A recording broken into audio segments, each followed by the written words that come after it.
दी थी कि प्रदोष की आपको बधाई हो। प्रदोष शाम का जो समय होता है, प्रदोष काल जो होता है, उसका वर्णन जब हम करते हैं, ये प्रदोष की पूजन का विधान किसने बनाया, ये प्रदोष की पूजन का नियम किसने बनाया, ये प्रदोष की संध्या काल का, प्रदोष के समय का पूजन का विधान कौन बनाया, ये प्रदोष के समय पर एक बेलपत्र चढ़ाने का विधान किसने बनाया, प्रदोष के समय पर एक समीपत्र चढ़ने का विधान किसने बनाया, प्रदोष के समय पर अगर मान लो कोई भिखारी से भिखारी व्यक्ति भी है जो ठेला चला रहा है, उसके पास में खाने के लिए कुछ नहीं है, फटे कपड़े पहन रहा है, उसकी जिंदगी में कुछ भी नहीं बचा और कर्जे में लदालूम हो गया, एक चावल का दाना अगर वो प्रदोष के दिन, प्रदोष काल में शाम के समय पर शंकर के शिवलिंग पर चढ़ा देता है तो 3 या 4 प्रदोष में उसका कर्जा चूकना प्रारंभ हो जाता है। वो प्रदोष का विधान। इतना ये प्रदोष का वर्णन करा किसने, इतना प्रदोष की महत्वता बताई किसने, कौन करे इतना वर्णन। अगर प्रदोष की महत्वता बताने वाला कोई है, इसीलिए मेरे शंकर भगवान माता सती को लेकर कुंभज ऋषि के यहाँ, अगस्त ऋषि के यहाँ कथा सुनने के लिए गए थे, क्योंकि उनके बराबर कोई शंकर के महत्व को बता नहीं सकता और प्रदोष के महत्व को नहीं बता सकता। सती मैया को प्रदोष का महत्व बताने के लिए शंकर सती जी को लेकर कुंभज बाबा के यहाँ गए थे, अगस्त ऋषि के, कि प्रदोष के महत्व को तो जानो सती, तुम प्रदोष के महत्व को तो सती जानो, तुम प्रदोष के महत्व को तो सती पहचानो कि प्रदोष का महत्व क्या होता है, प्रदोष काल का महत्व क्या होता है, प्रदोष के समय का महत्व क्या होता है। जिस समय पर सूरज डूब रहा हो, चंद्र प्रकाशित हो रहा हो, दोनों का मेल हो रहा हो, ना तो पूरा सूरज डूबा है, न पूरा चंद्र आया है, न पूरा अंधेरा है, न पूरा उजाला है, उस समय को प्रदोष काल कहा गया, उस समय को प्रदोष का समय कहा गया, प्रदोष काल कहा। अब कई लोग हमसे कहते हैं, गुरुजी आप हमको प्रदोष का समय बताया करो कि प्रदोष काल किसको कहते हैं, प्रदोष का समय किसको कहते हैं। अब एक बात हम आप सबसे कहना चाहते हैं, जितने लोग आस्था चैनल पर सुन रहे हैं, जितने फेसबुक यूट्यूब पर सुन रहे हैं और जितने रेवाड़ी की इस पवित्र धरा पर कथा को सुन रहे हैं, आप सबसे एक बात कहना चाहेंगे, अगर हम समय देखकर बताएं आपको कि शाम को 6 बजे, 6:30 बजे, 6:30 पे लेकर 7:30 के बीच में ये समय है, या 5:30 से लेकर 6:30 तक का ये समय है, या हम तुमको बोल दें कि इतनी बजे ये समय प्रदोष काल का रहेगा या इतनी बजे ये समय रहेगा, तो देखिए कभी कभी ठंड का समय आता है तो दिन जल्दी ढल जाता है, कभी कभी गर्मी का समय रहता है तो दिन बहुत लेट ढलता है। इसलिए समय की गणना से मत चलो, आप तो ये अंदाजा लगाकर रखो कि दिन ढल रहा हो, अंधेरा होना शुरू हो रहा, सूरज डूब रहा हो, चंद्र प्रकाशित हो रहा हो, अंधेरा अपना काम कर रहा है, सूरज ढलता जा रहा है, दिन कम होते चले जा रहा है और अंधेरा थोड़ा बढ़ते चले जा रहा है। इन दोनों का जो मिलन का समय हो, अब वो कितनी भी बजे, आप तो बस उसके मिलन का समय निकाल लो, वही समय प्रदोष काल कहलाता है, वही समय प्रदोष काल।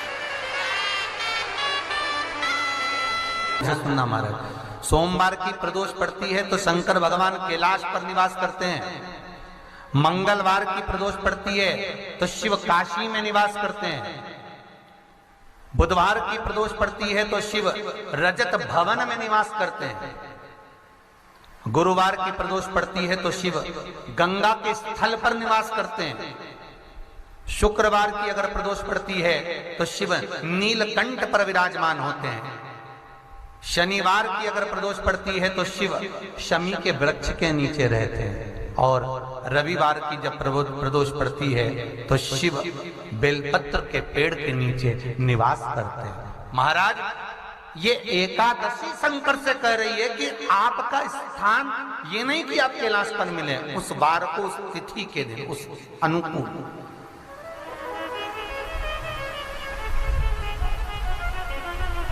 हमारे यहाँ कहते हैं सोमवार की जो प्रदोष पड़ती है वो इच्छा पूर्ति करती है, मंगलवार की प्रदोष रोग से मुक्ति देती है, बुधवार की प्रदोष कामना की पूर्ति करती है, गुरुवार की प्रदोष शत्रुओं का नाश करती है, शुक्रवार की प्रदोष सुख और शांति देती है, शनिवार की प्रदोष संतान का सुख देती है, और रविवार की प्रदोष जो काम दुनिया में कोई नहीं कर सकता वो अचूक फल की प्राप्ति रविवार की प्रदोष करा देती है। महाराज ऐसी प्रदोषों का नियम वर्णन किया चाहिए। भगवान कहते ठीक है तू थोड़ी देर खड़ी हो। एकादशी सम्मुख खड़ी हुई, पार्वती जी ने जिस अंगुष्ठ का जल पीने के लिए लिया था हाथ में, बस पीने ही वाली थी, शंकर भगवान ने वही हाथ में जल लेकर एकादशी के हाथ में उसको देकर कहा ले, ये मेरे द्वारा निर्मित एक व्रत है जिसे त्रयोदशी के दिन तूने मांगा है, मैं तुझे देता हूँ। आज इस व्रत का फल मैं तुझे प्रदान करता हूँ। अब तू जिस जीवात्मा को लेकर जाएगी उसका पाप प्रबल नहीं होगा।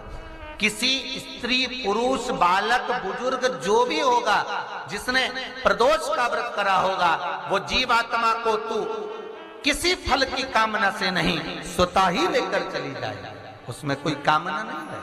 बन सके जीवन में 11 प्रदोष या 26 प्रदोष करने के बाद आप उसका उद्यापन कर कर विराम भी दे सकते। पर जीवन में एक बार प्रदोष का व्रत मौका मिले, जिस कामना से जिस दिन का भाव आपके मन में आए कि मुझे रोग से मुक्ति पाना है तो ये प्रदोष मुझे करना है, भाई और रोग मुक्ति के लिए हम मंगल जो भी आपके मन में आ रहा है, संतान प्राप्ति के लिए शनिचरी प्रदोष आप उसका स्मरण करें। फिर लिखा शिव महापुराण में, बड़ा सुंदर लिखा वेदव्यास जी ने, मान लो आप प्रदोष का व्रत नहीं कर सकते, आप अगर व्रत नहीं कर सकते तो प्रदोष के दिन, प्रदोष काल में शाम का समय सूर्यास्त का कुछ पल, कुछ घड़ी के पहले से लेकर बाद तक का प्रदोष काल के अंतर्गत आप शंकर जी के मंदिर में जाकर 1 लोटा पानी, 5 बेलपत्र भी अगर समर्पित करते हैं तो संपूर्ण प्रदोष का फल आपके भाग्य में प्रबल हो जाए। शत में नमक का सेवन वर्जित होता है। कारण क्या कारण होता है? उसका एक कारण माना गया नमक की वर्जितता। जिस समय पर एक नगर में एक ब्राह्मणी रहती थी, बहुत भाव से सुनिएगा, प्रदोष व्रत नमक को त्यागने का भाव, प्रदोष व्रत की किताब में भी मिल जाएगा आपको, आप पढ़ेंगे तो सुना होगा आपने। एक ब्राह्मणी रहती थी एक नगर में, उसका पति नहीं था, छोटा सा बालक एक साथ में रहता, छोटा सा बालक। अब ब्राह्मण के घर की धर्म पत्नी है, ब्राह्मण कर्मकांड करने वाला, पूजन करने वाला, पाठ करने वाला, अनुष्ठान करने वाला, पूजन करने वाला, मंत्र जाप करने वाला, भगवत भक्ति में डूबने वाला। ब्राह्मण तो चले गया, ब्राह्मणी बच्चे के साथ रह रही, क्या करे वो, अकेली निवास कर रही है, अकेली रह रही है। और ब्राह्मणी बच्चे के साथ भ्रमण करती रहती, घूमती, कहीं कहीं दर दर जाकर कुछ भिक्षा को मांग कर लेकर आ जाती, और भिक्षा लाने के बाद में उस भिक्षा को जब लेकर आती तो अपने बच्चे को भी खिलाती और स्वयं भी उसका पान करती। एक दिन ब्राह्मणी भ्रमण करते करते प्रदोष काल के समय पर शिव मंदिर में प्रवेश करी, प्रदोष काल के समय पर। और शंकर मंदिर में जब प्रवेश करा, प्रदोष काल किसको कहते हैं? सूर्य अस्त हो रहा हो, रात्रि प्रवेश कर रही हो, दोनों का जब मिलन हो रहा हो वो प्रदोष काल कहलाता। दोनों सूर्यास्त हो रहा हो, रात्रि अपना चरण बढ़ाने के लिए आगे बढ़ रही हो, और दोनों का जब मिलन हो रहा है वो प्रदोष काल है, वो प्रदोष का समय है। ब्राह्मणी मंदिर में प्रवेश कर रही है। जब ब्राह्मणी मंदिर में प्रवेश करी, मंदिर के अंदर पहुंची, प्रदोष काल का समय था, प्रदोष का समय चल रहा था। और प्रदोष काल के उस समय में, प्रदोष काल के उस समय में जब ब्राह्मणी ने देखा कि कोई भगवान की भक्ति में लगा हुआ है, भगवान के रस तत्व में डूबा हुआ है। आज ब्राह्मणी के पास में कुछ पदार्थ नहीं है, अपने बच्चे का पेट भरने के लिए कुछ सामग्री नहीं है, और कुछ आस लेके वो प्रवेश करिए, कुछ आस लेकर वो अंदर प्रवेश कर जाती है। कोई ऋषि की पत्नी, कोई ब्राह्मण जन की अर्धांगिनी उस प्रदोष के समय पर शंकर का अभिषेक पूजन कर रही थी, भगवान शिव की आराधना कर रही थी, भगवान की भक्ति में डूबी हुई थी। जब भगवान शिव की आराधना में डूबी हुई है, आराधना कर रही है, उस काल में वहां पर पड़ी हुई कुछ वस्तु को इस ब्राह्मणी ने मांग लिया। मेरे बालक को बहुत भूख लगी है, मेरा बच्चा बड़ा भूखा है, इसके भोजन लेते ही कहा इसमें तो स्वाद नहीं है, इसमें स्वाद नहीं है। उस ब्राह्मणी ने बड़ा सुंदर एक संवाद कहा। घर का जो बड़ा होता है ना, घर का जो बड़े होता है, घर का बुजुर्ग जो होता है, घर का जो प्रथम स्थल प्राप्त करने वाला, मेन कुर्सी पर अच्छी जगह पर जो बैठने वाला होता है ना, ब्राह्मणी कहती है वो कभी किसी वस्तु में ऐब नहीं देखता, मिनक नहीं निकालता। तो अन्नकूट की तारीख पे इनका नाम लिख लो, और अगला अन्नकूट आए तब दोनों की दशा देखना। एक जो चुपचाप खाकर चले गया, भगवान के प्रसाद को प्रसाद मानकर, प्रभु का दर्शन मानकर लेकर चले गया, वो उन्नति की सीढ़ी पर चढ़ता चले गया, और जो मिनक निकालता रहा वो साल भर खटर पटर की जिंदगी जीता रहा। भगवान के प्रसाद में कभी भी ध्यान रखिएगा, भगवान के प्रसाद के अंतर्गत स्वाद की कोई मूलता नहीं होती। भगवान का प्रसाद स्वयं स्वाद है। भगवान के प्रसाद में नमक नहीं देखना, मिर्ची नहीं देखना, भगवान के प्रसाद में शक्कर नहीं देखना, भगवान के प्रसाद में कुछ ये नहीं देखना कि कितना माल डला, कितना घी, कितना बादाम, कितना काजू, कितना इलायची डला। हाँ, यहां तक शास्त्र का स्वाद देखी थी ना, ये आपका एक जन्म का नहीं है, ये ना जाने कितने जन्म का है। ब्राह्मणी के मस्तिष्क में बैठ गया, ब्राह्मणी के उस पुकाना वो बक्कल में नहीं अक्कल में बैठ गया कि ये स्वाद नहीं देखना। इसलिए प्रदोष व्रत के अंतर्गत ब्राह्मणी ने उस दिन से विचार कर लिया कि जैसे आप पूजन कर रही हो, जैसे आप अर्चना कर रही हो, जैसे आप आराधना कर रही हो, ऐसी आराधना, ऐसी पूजन, ऐसी भक्ति मैं भी करूंगी, ऐसी आराधना मैं भी करूंगी। अब मैं स्वाद नहीं देखूंगी। तो प्रदोष व्रत करने वाले को ध्यान रखना चाहिए कि नमक का सेवन ना करे, भोजन ना करे, फलाहार करिए, फल का आहार करिए, प्रयास करिए।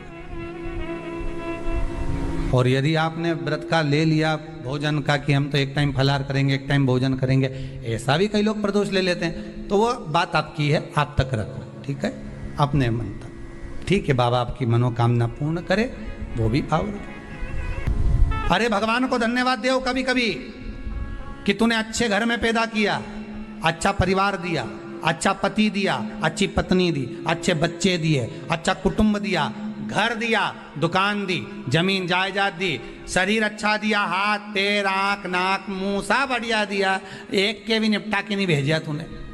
मान लो एक आध निपटा के भेज देता तो क्या झगड़ा करने ऊपर जाते?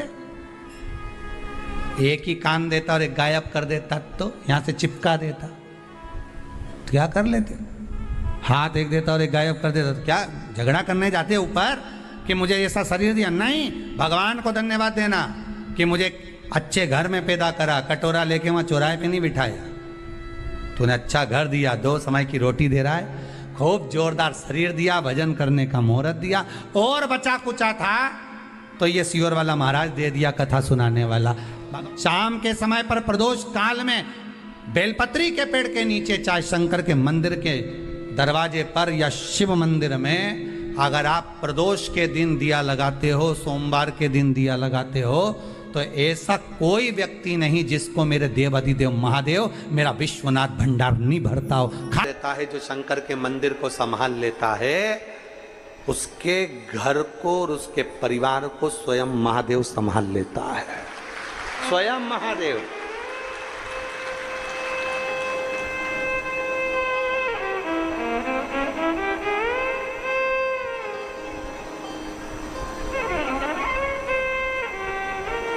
आप शंकर को संभालो, आप शंकर का मंदिर संभालो, आप शिव महापुराण की कथा संभालो, आप भगवान की भक्ति संभालो, महादेव तुम्हें संभाले, तुम संभालो उसको। उस कथा में अपन जानेंगे कि फुलेरा में कौन से पुष्पों का प्रयोग किया जाए जब किसी स्त्री का रजो धर्म या गर्भाशय में जो गठान हो जाती है या गर्भाशय में किसी ना किसी तरह का कोई प्रॉब्लम हो जाता है या रजो धर्म से जुड़े हुई जो दिक्कतें होती हैं, तो फुलेरे का कौन से पुष्प का फुलेरा या कौन से स्थान पर शिव जी को कौन सा फूल हरताली का दिन समर्पित करना चाहिए, उसका स्मरण अपन उस कथा में सुने। फुलेरा शिव महापुराण की कथा, उसको श्रवण करेंगे गुड़गांव की पवित्र भूमि से 3 सितंबर से 9 सितंबर तक, उसको वहां से श्रवण करें। तो शिव कथा कर रही है, भगवान शंकर का चरित्र करा, ब्रह्मचित्त। प्रत्येक शिवालय में, शंकर के मंदिर में अपनी खुद की तरफ से श्री शिवाय नमस्तुभ्यम अवश्य अंकित करा। लोग आते भी श्री शिवाय नमस्तुभ्यम बोलें, जाते भी श्री शिवाय नमस्तुभ्यम। अपने दरवाजों पर भी छोटा सा पंपलेट श्री शिवाय नमस्तुभ्यम का लगाएं, जिससे कोई दरवाजा खोलने से पहले कोई बाहर खड़ा हो तो वो पढ़ ले। हम किसी को कुछ ना दे सकें तो कम से कम मंत्र नाम ही दे दें, इससे बढ़कर और क्या, पढ़ ले।